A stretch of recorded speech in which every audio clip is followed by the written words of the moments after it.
Okay, you guys, we're gonna get started. Okay. We have prayers. I put them in Thanksgiving, and prayers.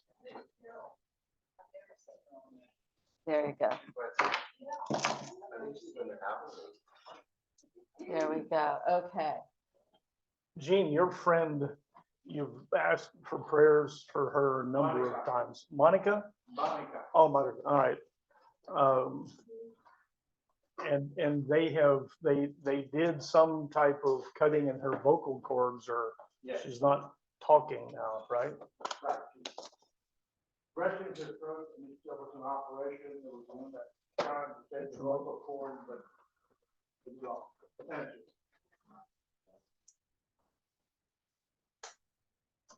She's still with us though, and that's one of the things, and that's what you told her. Is Cheryl on? No, not that. Cheryl May's on. Cheryl is not on. Cheryl Thorpe is not on.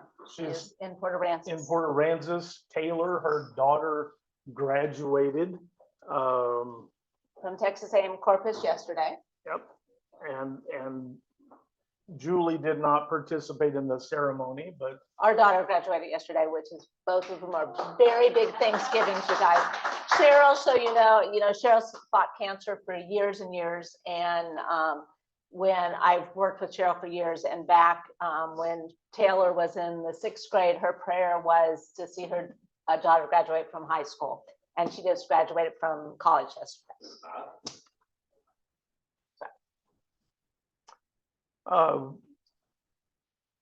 Jim Allen, I love the writing. You're very efficient because you get the words done quickly, but then nobody can read them except you. It's Thanksgiving for Jim Allen. That's Robin Hazard's brother-in-law. He's got a 2-week time off, and he and his wife are enjoying some time away. So it's a prayer of Thanksgiving right now that he's able to enjoy this time with his wife. And I saw Kathy is on with us online this morning. Yes. Keep Kathy and Alton in your prayers. Phil and Cherie. We talked to Kelly Canada. It's funny, most of you don't know you have nicknames, but you do. She's Kelly Canada. But Kelly is she's in a lot of pain, and it's nerve pain, and I can relate. I'm not sure I can relate. I mean, she's really suffering. Keep her in your prayers. Try and remember that she's got some people that are driving her to doctor appointments now, which is, it's a big blessing. I mean, she has a hard time being a passenger, so driving is out of the question. Anyone else?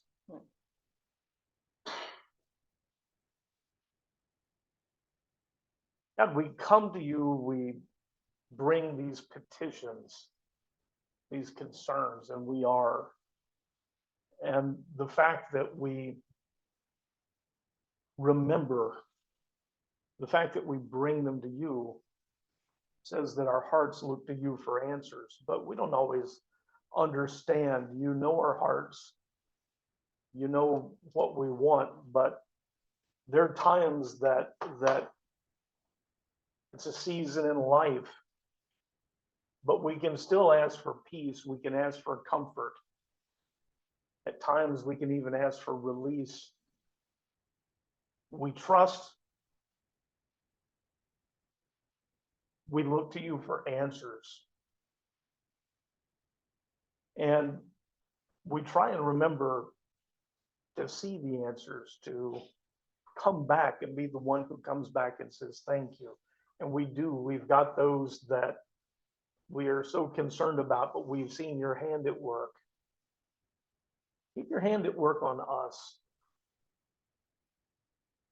Our hearts, our remembrance that we're a part of this,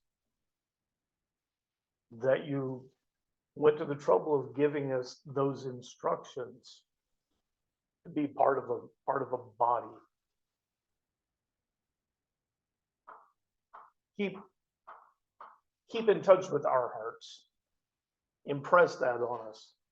Help us to find our way closer to you for that changed heart. And be with us as we study, that we get things as right as we can, as flawed as we are. Amen. And just a couple of updates. Jack, who is usually on from Houston, and he and Z are moving to Rockport full time the first week of June. They are in the midst of moving, and the sleep apnea machine got put into storage. So they are just really exhausted. They're moving out of a house that they've lived in for decades and decades. And so, keep them in your prayers. And we've got Virginia driving to Smithville. They are moving into a rental house in Smithville. So lots of moving. And those of you who have been through moves, they're stressful. So anyhow, think of them. We are starting a new study today, and some women in the Old Testament. And so the first week we're doing Deborah, and we're doing the book of Judges. And we're going to give some background, because we usually do like a book, and that would be like all of Judges, and we're starting in Judges 4 when we're looking at Deborah, but we're going to give some background on Judges. From a year standpoint, just so you know what time it is 1,350 years before Jesus was born. So, and it's about a 250-year period from 1350 to 1100 BC. That's the time of the Judges, just to give you, I always like to put it in some kind of context. So we realized late in the game, when we were looking at Galatians, and it's about freedom from the law, that we didn't spend any time talking about what is the law that we're free from. We didn't do that till the last week. And in this case, we're talking about Judges. This is in the book of Judges. And it seems like it might be a good idea to understand what judges are. We always think of a judge in a court, that they hear a dispute and they decide between the two stories, and that's part of it. But this time that's recounted in the book of Judges is pretty much understood to be probably the low point in Jewish history. There's a point later in Judges, I think it's in 17, where it says that, Yeah, I think so. It says that during this time, each man or each person did what was right in their own eyes. And if you want something that makes this relevant to today, that's about as good as it gets. Every person does what's right in their own eyes. And we're devolving at a, increasing pace into that. Since you already know, traffic is one of my weak spots. Walmart parking lot. There's a guy coming across the parking lot doing 45 miles an hour. And there's a stop sign in front of him. And I've stopped at my stop sign. And so I start to go, and he speeds up.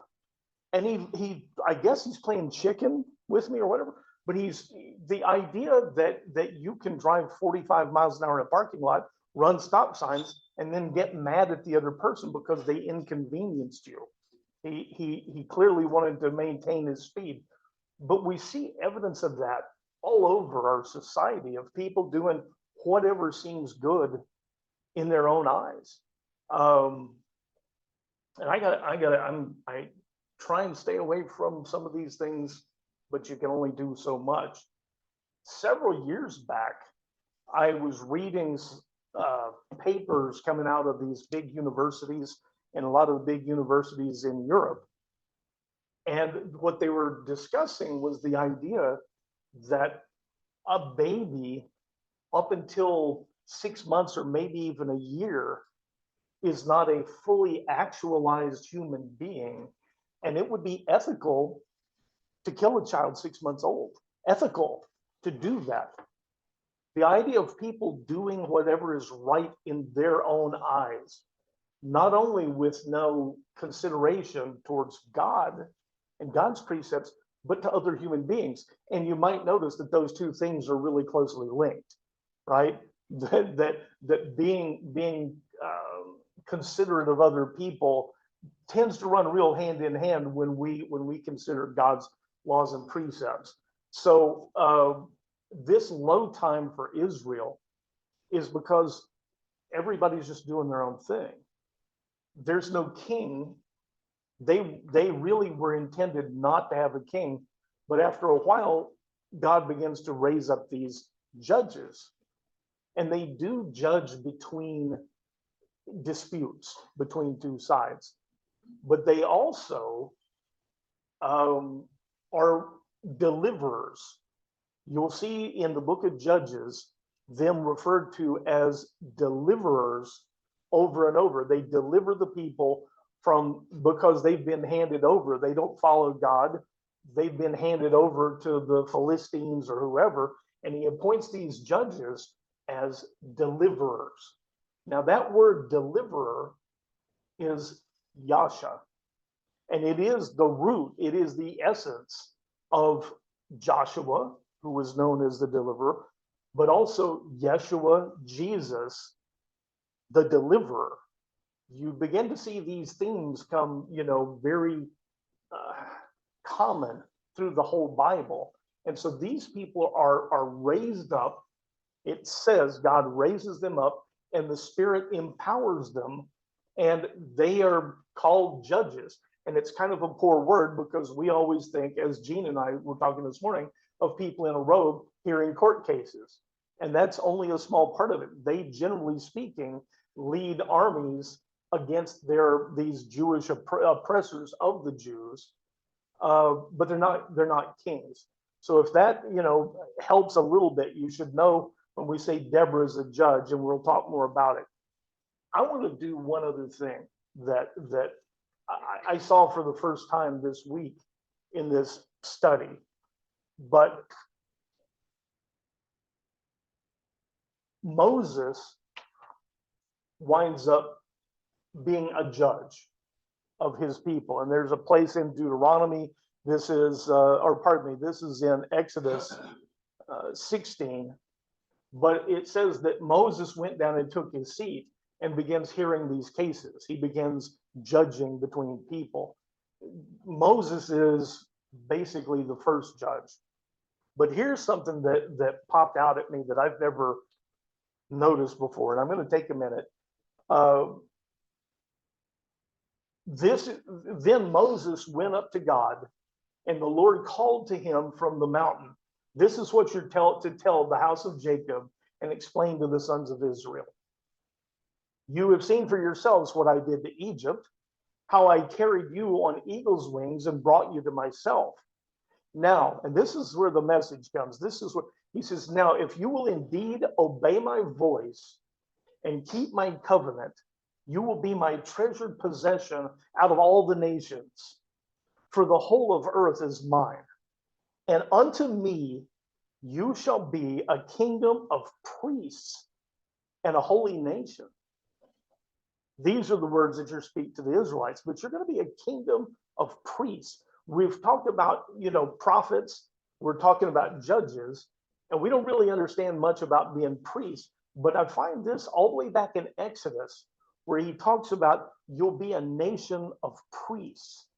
Now, in the New Testament, there's no mention of ordained priests among Christians. There's a high priest Caiaphas, that's the Jewish covenant. But this is the other piece I want to read, and then we'll get going, but it'll tie in. The New Testament doesn't mention ordained priests, but it does identify people as priests. 1 Peter 2:9 says that people are a royal priesthood and a priestly kingdom through baptism. Revelation says, 5:10 says, people are made into priests and kings through your blood. And then Hebrews 13 identifies God's new covenant saints as priests. And we have this running all the way back to Exodus of saying they're supposed to become a kingdom of priests. And it occurs to me, I began asking Mary this, what does a priest do? What's their nature? What's their job? And when he asks me these questions, he won't give me the answer. I mean, he keeps doing it until I come up with the answer. It's Marcus Aurelius. I mean, it is, what is a priest's nature? Who is the popular, I guess, relatively known Melchizedek? Melchizedek, yes. I- What was he doing? What was he doing? What do priests do within the Jewish faith, within the worship of Yahweh? I'm going to answer because Because we'll be here forever and you want me to stop doing this. No, intercessor, intercessor. They are intercessories I finally got to it. between humans and God. Okay? They make the sacrifice. They act as and that's why when we study on the day of the resurrection, the 9th hour, I think 3 in the afternoon, that the curtain inside the Holy of Holies, inside the temple, is torn. Because that's the place that no one but priests could go past. They're there to make intercession with God. And we're told in the New Testament that we're to become a nation of priests. What I never saw before was that goes all the way back to Exodus. Exodus. You will become a nation of priests. The plan was always that we should not need intercessors to God. I have to assume humans had to go down this whole long path. But anyway, the reason I'm bringing that up is because I'm not going to jump, but we're going to talk about judges and we're going to talk about prophets. Priests are kind of, an important part in that. We'll get back to it. So where are we in Judges? So first of all, just to level set everybody, the Israelites are in the promised land, okay? Moses has died. Remember, Moses never got to go to the promised land. He died right before they entered. Joshua got to bring the Israelites into the promised land. Judges starts with us learning that Joshua has died. So Joshua's died, Moses has died. And God had told the Israelites when they got to the promised land that they were to get rid of the Canaanites altogether, because the Canaanites were sacrificing children, they had idols. He says, you have to get rid of the Canaanites. And they didn't do it. So that's sort of where we are. And then we have the book of Judges. Do you want to give some more history about where we are? Yeah, Judges demonstrates probably more vividly than anything else I can think of the fact that the Jews turned away from God. They turned to the Canaanite gods. They made idols. They did all of these things, Asherah poles. They turned away from God, and God punishes them. He says, I'm going to deliver you into the hands of the Canaanites. I'm going to deliver you to the hands of the Hittites. And over time, they turn back to God. They go, oh my gosh, this is the problem. Help us out.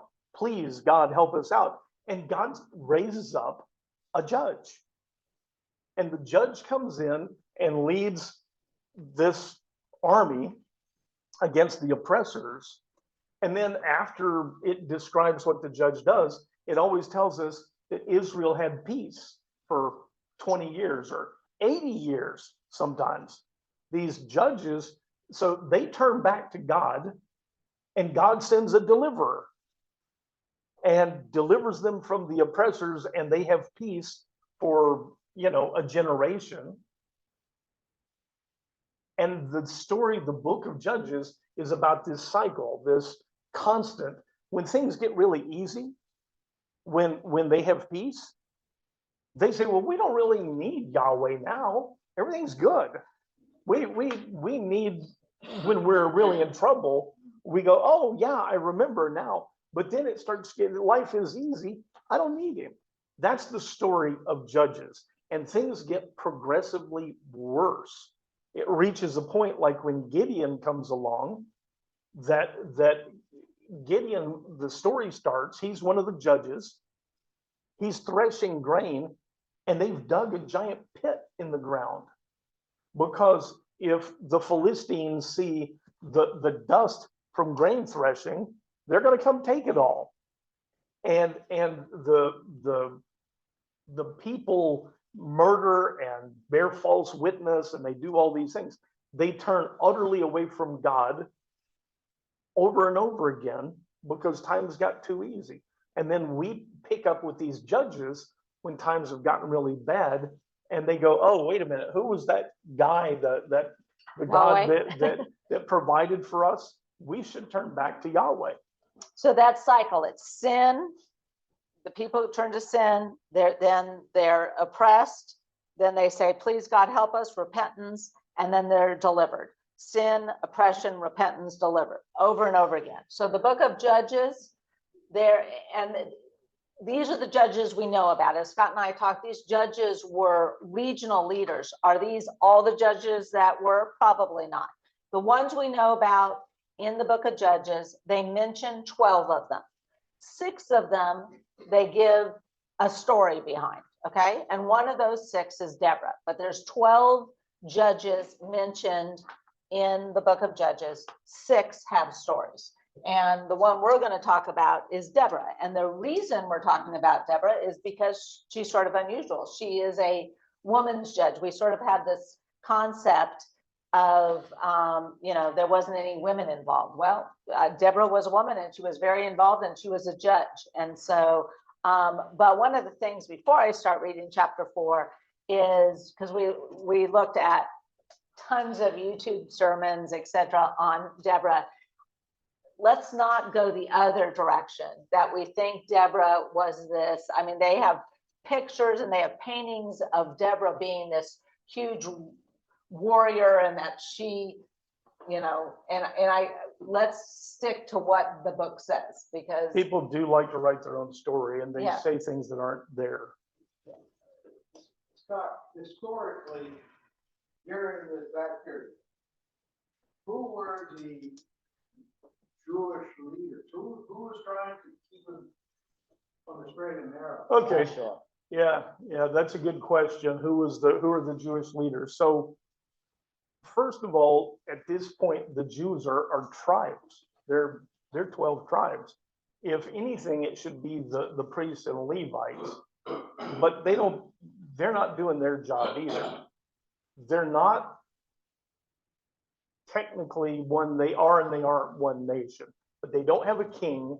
They don't have any structure that welds it. They're one nation because they're one people. They're all, children of Abraham, and they're all part of the covenant, but they function as separate independent tribes. Okay. So we're going to talk about here where they go gather an army. They go gather 2 tribes, the fighters from 2 of the tribes, but they were never meant, as I don't think we are, to be ruled over by a king. That comes as a response to their hard-headedness, and it comes, I'm paraphrasing, but it's kind of like, you want a king? Fine, here's your king. How's that work out for you? So they're a confederation. They're a loosely tied group of tribes.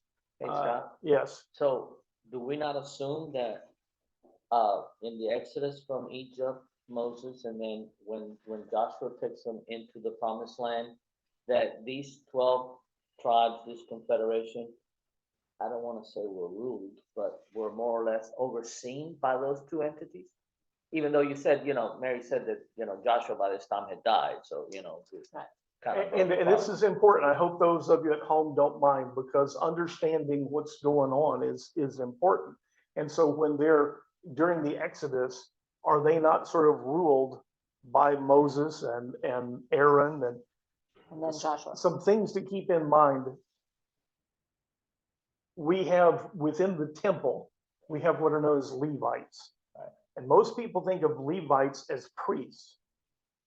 Not exactly. They're caretakers. They're administrators. Only a priest can go into the Holy of Holies and make intercession. Only a priest can do that portion. And priests are all descendants of Aaron. You can't be, so one of the things that's going to come up, and what Mary was saying about not writing your own story, is Deborah's clearly a woman, and she's She's a judge. She's not a priest. And you say, that's not fair that women can't be priests. Well, I've got news for you. I couldn't be a priest. And I'm a man. You know, I am not a descendant of Aaron. I'm not a descendant of Levi. And then within that smaller group, Aaron, those descendants, they're the priests. Is that unfair? I don't know. But was Israel led by Moses? Absolutely. Moses is a prophet, and Moses turns out to be a judge. He's a leader, but it's not a king. And before, in the early days of them escaping Egypt, when they had kings, the king was supposed to talk to the high priest before waging war. So it was this, you've got a king, but the king is, you almost have to say subservient, or supposed to be, led by God, and that's the priest. They wanted to be like all the cool nations. They wanted to have, we want a king. All the powerful nations, all the cool kids have got kings. And that's what we want. But they were established to behave in a way that has God as their king. I think I went a long way to say that part. God was supposed to be the king. So, but in this time, you know, I think Mario brings up a good point. There was Moses, and then there was Joshua that was sort of leading this confederation. There seems to be a leadership vacuum at this time, and the confederation of these different tribes it doesn't appear, there's nobody talked about as the leader of the confederation at this point. Each tribe will have some, you know, elders and everything else, but they're a loose confederation. As they start, oh, sorry. Is there anything in the word of what we say now, my Lord and my God? That's better than the king, that's better than the priest. I mean, did we miss something in the translation? Is your mic on, by the way, because some of people can hear you? Just in case, I'm going to repeat. Okay, I'm going to repeat for a moment, but he's talking about, did we miss something? Verse Lord and God, they have multiple words that they use. Adonai means Lord, and Adonai can be used as talking about a human, you know, ruler. Hashem, that you see God referred to a lot, Hashem means the name, because they had gotten sort of superstitious. We don't write the whole name of God down, and so we just start calling him the name. And then further down, he's talking to Moses, and he says, you know, my name is Yahweh. So yeah, there is God, there is Adonai, which is Lord, and you can acknowledge someone as being a ruler, but not a Lord. I'm not, you know, we don't like to be told what to do. We have a hard time humbling ourselves. So yes, there are different names that they use, and they use them together. Adonai Yahweh sometimes, or you know, Lord Yahweh. So we kind of set the stage. They aren't following any of that right now. I'm sure they're individuals, but as a group, they're just totally distanced from God. As I start chapter 4, it says Ehud, and Ehud is that how you say it? Ehud? Where are you in 4? Oh, that's where it started. Yeah, Ehud, he was the previous judge that was out there. So chapter 4 in Judges. After Ehud died, the Israelites again did evil in the sight of the Lord. So the Lord sold them into the hand of Jabin, king of Canaan, who reigned in Hazor. The commander of his forces was Sisera, who lived in Harosheth Hagoyim. Then the Israelites cried out to the Lord because Jabin had 900 chariots of iron, and he had harshly oppressed the Israelites for 20 years. So it says God sold them into the hands of the Canaanite king. They turned from God. And this is often repeated that he says, okay, I need to get your attention. And often it is for a period of time that a certain generation will die off or mostly die off. So when it says he sold them into the hands of this Canaanite king, it doesn't just say that the king was better at waging war. It says God delivered them into his hands for a purpose. And it says that he'd been oppressing them for 20 years. And he had 900 chariots of iron. And would be, well, it's like tanks in the modern day. I mean, if you've got a whole bunch of tanks, you pretty much rule the battlefield. Yes, sir. I'm sorry, explain to me what you mean by the Lord delivered them to the Canaanite king. Because I don't think that the Canaanite king had communication with God, and I don't think he heard God telling him, "Look, I'm going to give you these people for free. Just go take them." What is that? Tell me. So if you're asking me, how does this whole thing work? Yeah. I don't know. Okay. I mean, there are so many of these things that I don't exactly know. And he's saying when it says that God delivered them to the Canaanite king, you say doesn't listen to God. But maybe that's a good question for all of you and for the people at home. I mean, do we really believe that God takes an active hand in this world? I believe it. Yes. And there are times where Moses is dealing with the Pharaoh, and it says God hardened his heart. I don't know how that works.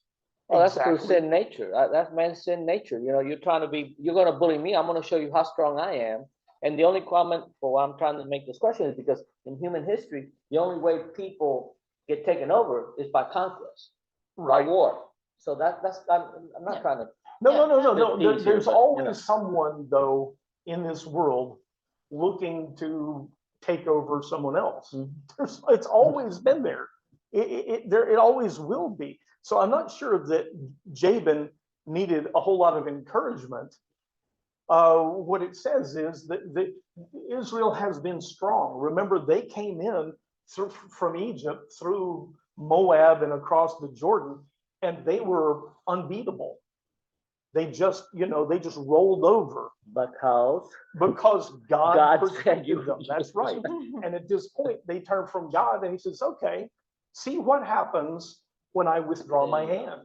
See what happens when it's not me winning the battle. And there's so much stuff. I know Mary's nervous. This may take longer than you'd hope for, but because she tells me like this, there's so many things that I think open this up a whole lot. There were times where the people of Israel, the king, were told, you need to go into this battle against these people, right? And normally when two armies fight, the winner gets all the plunder. They get to take all the stuff that the other people had. And if it's a real decisive victory, they go all the way to their country and haul off their women and children and anything they've got of value, okay? But when God says, when it's his battle, they weren't allowed to take the plunder. It's harder to get soldiers to fight for you when you do that, but they weren't allowed to take, because God says, this was my victory.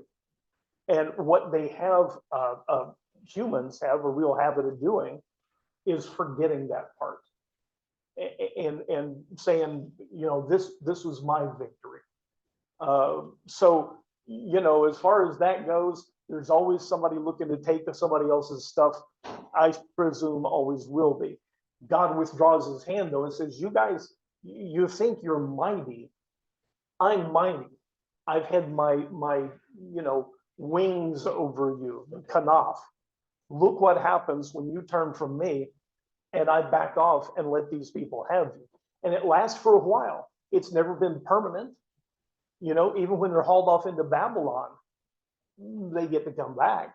But the idea is we teach lessons to our children sometimes by punishments And that's what it says happened here. Mary, what you say was the sequence?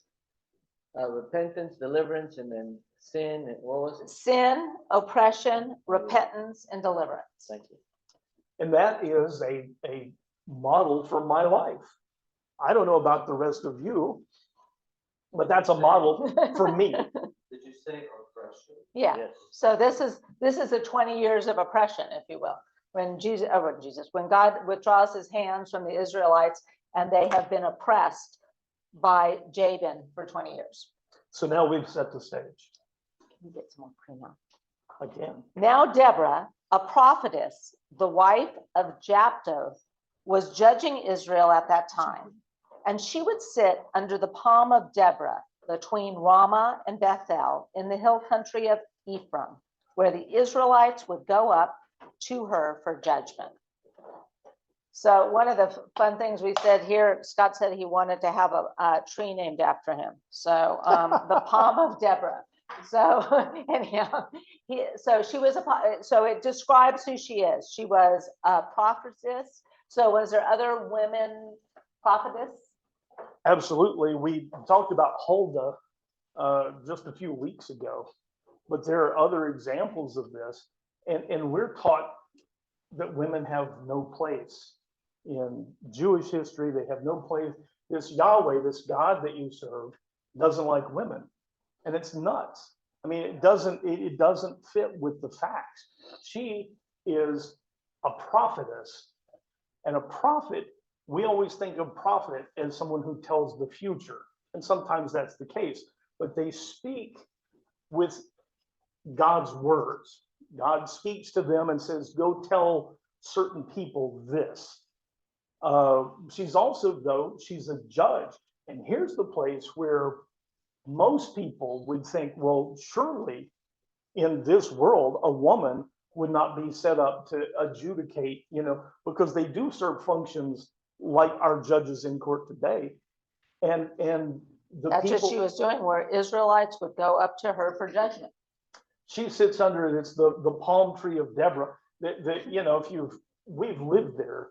Trees are sort of a big deal. And if you get a really big one, they name them. But she's got a place that she goes and sits down in the shade, and people bring their disputes, and Deborah adjudicates. And when a judge adjudicates, that's the final word. They're speaking on behalf of God. So we can bust that myth today. She's not the only prophetess, but she's a judge and a prophet. And there are only 3 people mentioned in the Bible that are both judge and prophet. One of them is Samuel, pretty well known. And the other one, strangely, is, and people disagree on this, but Moses. So Moses, Samuel, because Moses does judge, and I'll give you a scripture reference. I see Mario's eyes knit just a little bit, but I'll give you a scripture reference of Moses judging these disputes. In fact, it talks about his father-in-law came to him and said, this is too much. One person can't do this. You're going to need to assign some lower level judges. So we know that Moses judged his people in this, he judged those disputes, and he absolutely was a prophet. We have instances of him saying things about the future. So there you go. But there are only 3, Moses, Samuel, and Deborah. So this is a pretty esteemed company to be in. And doggone it, she's a woman. And not only did people tolerate it, but God tolerated it. So It's more than toleration. I'm thinking of I guess, modernistic view, but the competing parties have to agree to discuss, male or female, Deborah in this case. Otherwise, they wouldn't be asking for justice or a decision at all. They agree that that's a fair judge, that's a fair individual. But is that under Jewish law or is that under God's law? well, in theory, they should be one and the same. I agree, but obviously not. So Well, and then you get into the same thing about, I just said, this is a recipe for me. Well, so it, so it is for me. I tend to want to substitute my own judgment until I get forced to accept somebody else's, and that includes God's. It's a human thing. I try and learn not to do that, and the older I get, maybe I'm just running out of energy. But is it God's law or is it man's law? It's both. At the point that one of these people is the judge, okay, this is more than a judge in court. These people are appointed by God. In fact, we're going to read it. And she's also a wife, and it mentions who her husband is, and I believe that's the only mention of this man in the Bible. Verse 6, she summoned Barak, son of Abinoam, from Kadesh in Naphtali, and said to him, surely the Lord, the God of Israel, is commanding you, go and march to Mount Tabor, taking with you 10,000 men of Naphtali and Zebulun, and I will draw out Sisera, the commander of Jabin's army, his chariots and his troops, to the river Kishon, and I will deliver them into your hand. Barak said to her, if you will go with me, I will go, but if you will not go with me, I will not go. I will certainly go with you, Deborah replied, but the road you are taking will bring you no honor, because the Lord will be selling Sisera into the hand of a woman. So Deborah got up and went with Barak to Kadesh, where he summoned Zebulun and Naphtali. 10,000 men followed him, and Deborah also went with him. So, whole lot going on. By the way, back up in verse, it's up at the top where it mentions a place, Harosheth, it's Harosheth HaGoyim, Goyim, Goyim, those are Gentiles.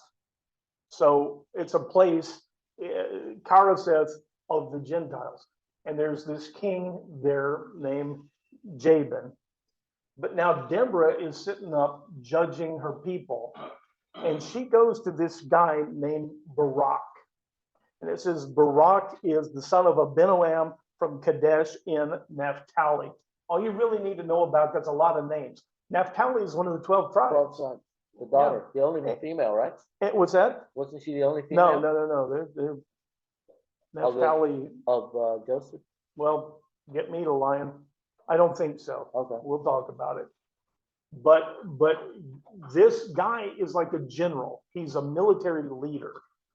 And she says, surely this is what God is telling you. If you go out, you ride out to war with Jabin, with this king, I will deliver him to the river Kidon, right? I'll deliver him to you.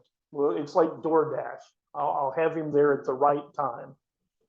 And she's speaking as what? Is that a prophet? Well, yeah, you're bringing word from God. Is that one of the judges? Here's the part where you've got to understand the difference between one of these judges and someone in a court. Because these judges are deliverers. They are sent for that purpose. And if you read through the whole book of Judges, you'll see that word come up, to deliver. I will deliver my people from the hands of those who oppress them through these judges. So now what you see is Deborah is functioning as one of these judges that delivers the people. So she goes and gets this general. And you notice that he's going to pull soldiers from only 2 tribes. He doesn't pull soldiers from the entire nation of Israel. They're a confederation of tribes. And it mentions 2. And he says, you go and raise an army, and God says, I'm going to deliver this Jabin guy to you. Now, Mary cautioned about let's not write our own story. There are people, if you go read commentaries, there are a lot of them, when they talk about these judges, when they talk about Deborah, they say Deborah/Barak. Like as if a woman can't do this on her own. They still today can't accept the idea that God would have someone in a position like this that was a woman unless she had a strong male helper, right? And he's actually equal terms with her. He's not. Barak is not a judge. Barak is a general. Deborah is the judge. And she goes to him and says, God says you need to ride out to war with this Jabin guy. Keep in mind, Jabin has 900 iron chariots. If you're sorry, yes. How would the rock know what God commanded? I can understand Deborah hearing. Well, because Deborah told him. Deborah says so. Deborah says, Deborah said so, but how is that general Barak hearing the word from God? He's not has to hear it through Deborah. well, isn't that the struggle that we go through, right? How do we know? We want to know, should we move? Should we take a new job? Should we do this? And you listen, but Barak has got Deborah saying, this is what God told me. But you're right, he has to decide, do I believe that or not? And maybe that's why he says, if you will go with me, That's the line. I will go. But if you will not go with me, we don't, there's a lot of debate on why he says that. Is he a wimp? Is he? You have a knack for jumping just about 6 inches ahead of what I'm about to say. So what happens here is that Barak is a military leader, but he's got to answer to the people.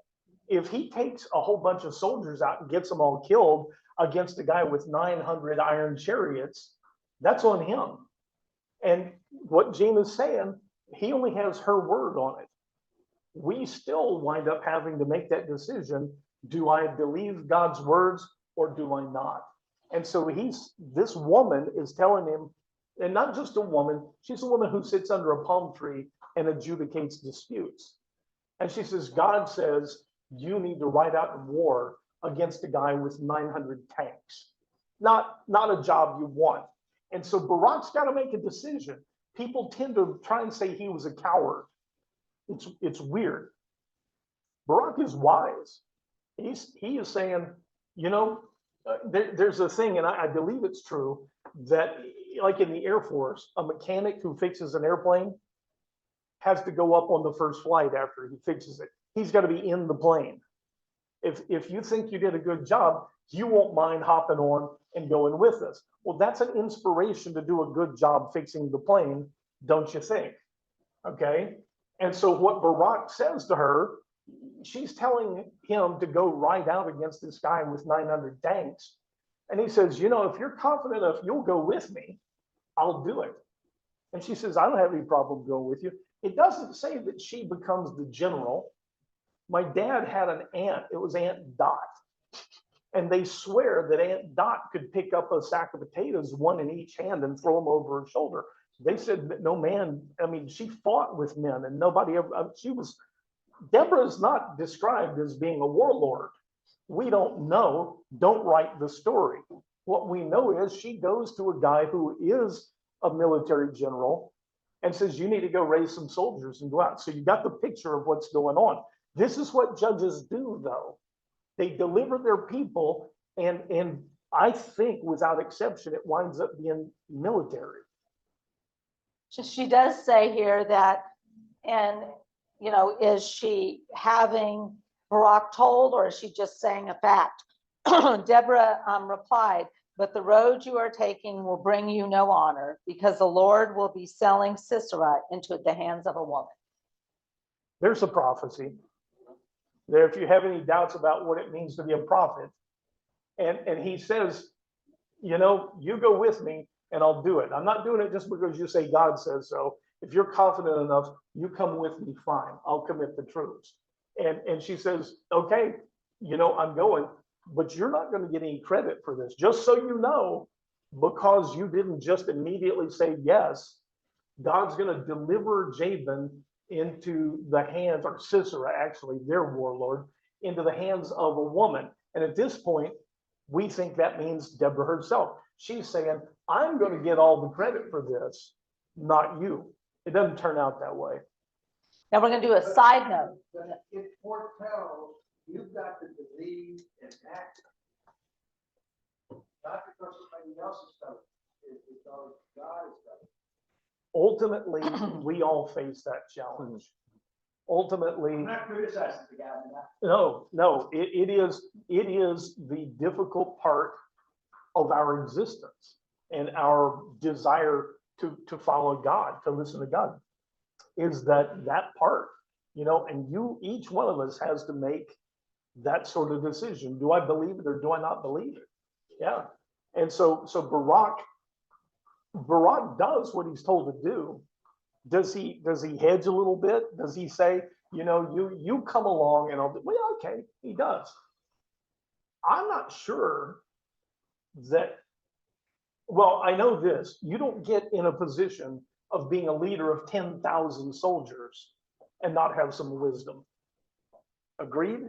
I mean, they don't just hand that job over to just anybody. And so what Barak does, I'm not sure that you'd call it anything other than wise. I'm not sure there's any harm in this. The guy's saying, you tell me God says so. Now show me. You come along. And she has no problem with it. Now that we're gonna do a side note here. Now, Heber, the Kenite, excuse me, who had moved away from the Kenites, the descendants of Hobab, the father-in-law of Moses, and had pitched his tent by the great tree of Zana, whatever, which was near Kadesh. Okay. So we're just doing a side note. When the Israelites come into the promised land, the tribes have to wage war. And the first to go in was the tribe of Judah. You hear about the Lion of Judah, or Judah being the Lion of God. Judah is bold, and the tribe of Judah go in first.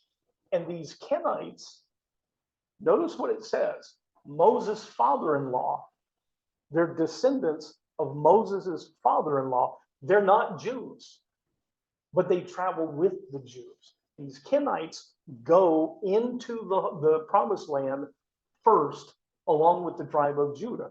And we see different mentions of the Jews trading with Kenites or kind of living, in community with Kenites.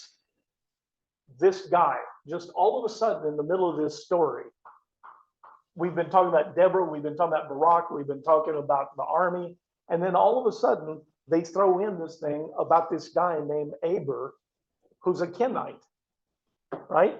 And it says he moved away from his people. So the Kenites live with the Israelites. They live with the Jews. But not this guy. But not this guy. This guy breaks off, and he's probably wealthy.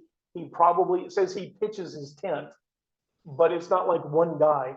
This guy goes and strikes out on his own by this famous tree, by a river, and he moves away from everyone else to start his own, nation maybe, but he's still a Kenite. And this is thrown in here for a reason. You need to keep in mind who the Kenites are and the fact that this guy is one of them, but he separates himself from the Israelites.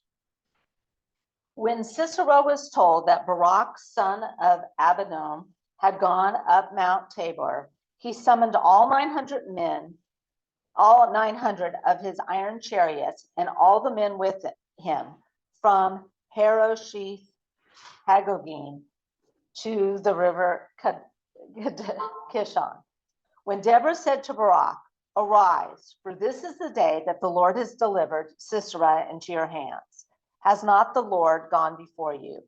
So Barak came down from Mount Tabor with 10,000 men following him.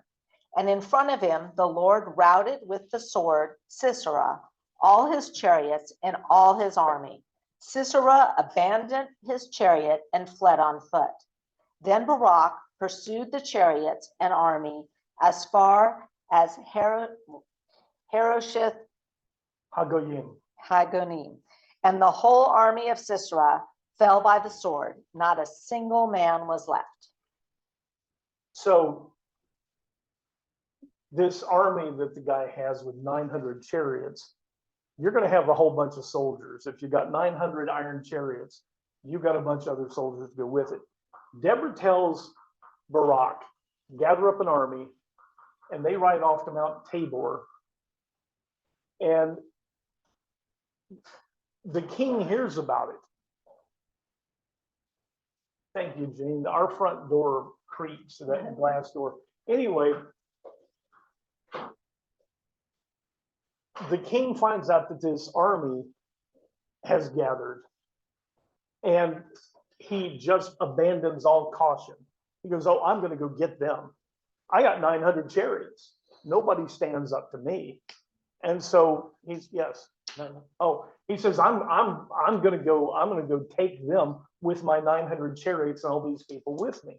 And Deborah has already told Barak, if you do this, I'm going to deliver Sisera, the general, into your hands. Well, this is it. Sisera gets word of this and says, I'm going after him. And he takes all of his chariots out near the river. We're not really told, this happens similar in another place, but chariots do not do well in mud.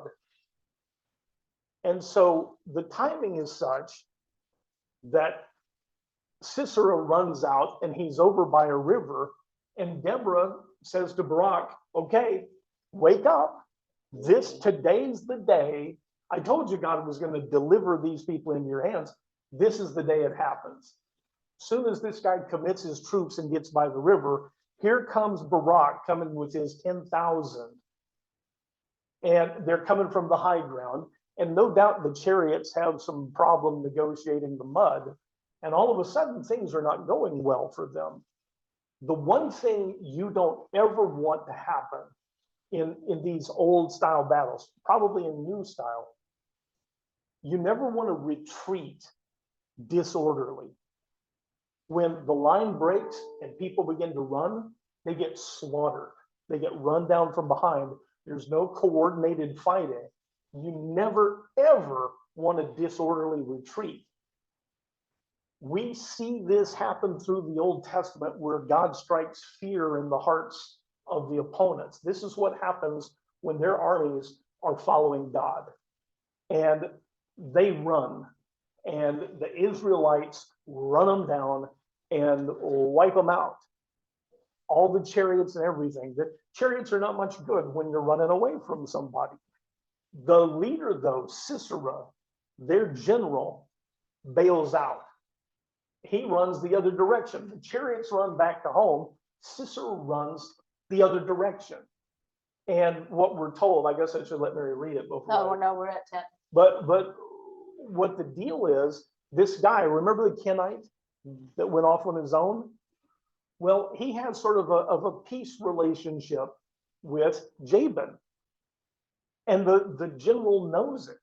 Sisera knows it. And he says, I know where to go. They're running back home. They're in trouble.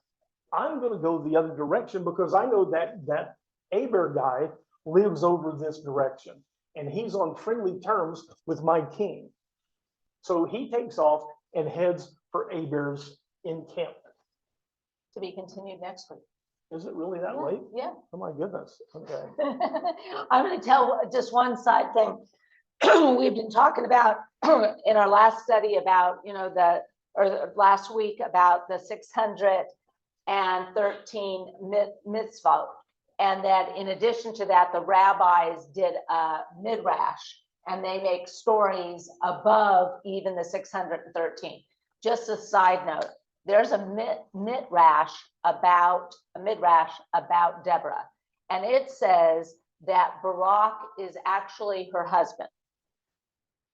And I'm thinking, but the husband has another name. They say it's the same person, and that Barak was actually his husband. So I mean, that goes back to these rabbis. Do not write your own story. We seem to write our own story all the time. So that was when we funny. studied the law, that's one of the things that we talked about is they tend to just and then when it gets to the midrash, they just start making stuff up. What irritates me with all the study we've done on Deborah is how many people insist that a woman in this position needs an equal man to make it all official. That she wasn't really the judge on her own. It was her and Barak. That's not what we're told. And I hammer that point home. God uses women. Duh. The people who insist on this thing that it's got to be men and the women just come along for the ride. But he also, when the Jews got hauled off to Babylon, right? They got hauled off to Babylon. When it was time to come back and rebuild, King Cyrus, the pagan king, paid the money, sent the workers, he helped them rebuild. God uses people as he will, as he wills. And it's not, I think, not really wise for us to decide, well, I'm going to make a rule, and God, you can't cross this line. You can't decide to use a woman as a judge. So I'm gonna come up with the man who was her, her equal, that was really running the show. We write our own stories. And one last one I'll go ahead and mention, they like to write that Barak was cowardly, that he didn't want to go fight.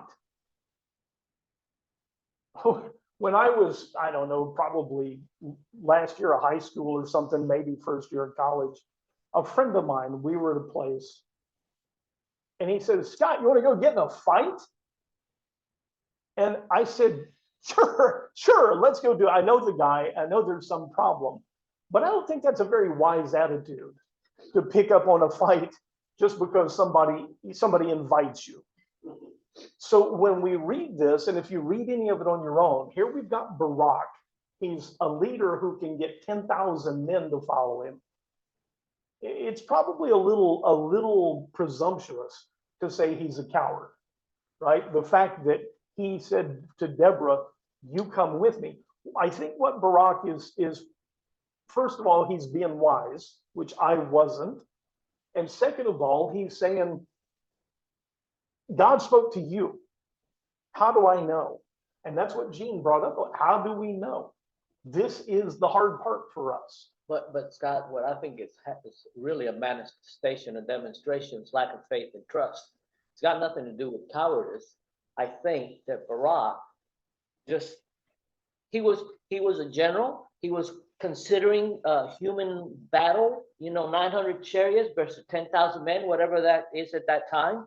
And so his issue with wanting her some skin in the game, which is what she's doing, is because he's not trusting, or he doesn't have faith in what she's saying as a direct prophesier for God. How do we know, though? And that's the problem. How do we know? I had someone tell me once, God told me you need to quit your job and go do this. So how is he wise? Tell me, what is your assumption by saying he's wise?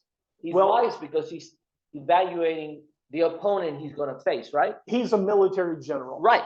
So he's not a prophet, a priest, a judge, or anything else. He's a military leader. And someone tells him, God told me you need to go get an army and ride out against a guy with 900 iron chariots.